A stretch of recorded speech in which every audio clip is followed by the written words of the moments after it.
मुझे इंजीनियर माधव स्वाई।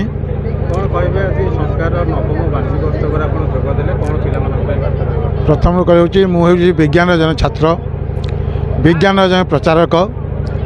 ओडिशा विज्ञान एकाडेमी कार्य करुच्ची एवं विभिन्न विज्ञान संगठन अच्छी एवं विज्ञान बही लिखुची पिलांपाई विज्ञान बहुत बही लिखी प्राय 90टी बही लिखी एणु गोटे विज्ञान अनुष्ठान संस्कार भली +2 पिला विज्ञान कोचिंग दौर अनुष्ठान आसी बहुत खुशी। एठार आसी मुझा देखिली शिक्षक एवं छात्र छात्री जपरी संपर्क अच्छी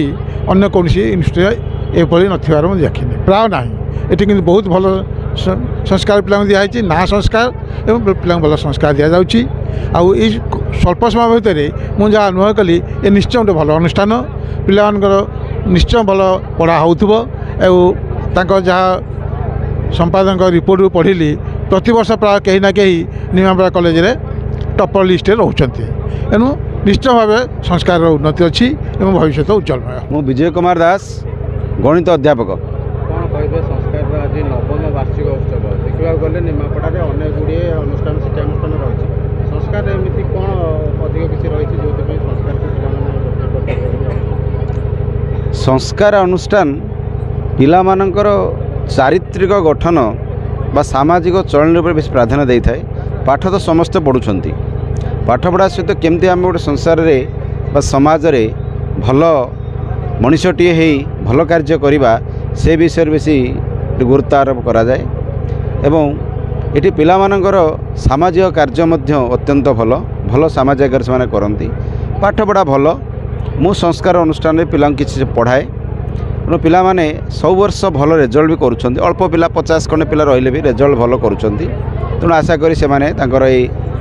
पाठ पढ़ा एवं भल सहनशील कार्य जारी रखु भविष्य उज्जवल रखु।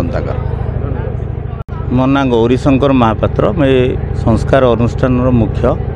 संस्कार आज नवम वर्ष पादता पिला नवम वार्षिक उत्सव आप पालन कले पिला मानकर जो भविष्य गठन आप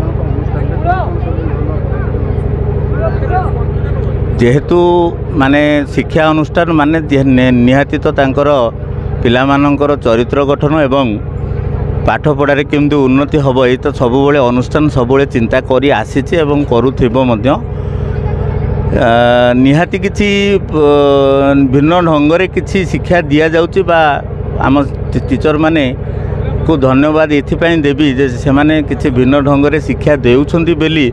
आमे आज पर्यंत हलानी 9 वर्ष हलानी किछि ना किछि पोजीशन कॉलेज रे रखी आसीचु।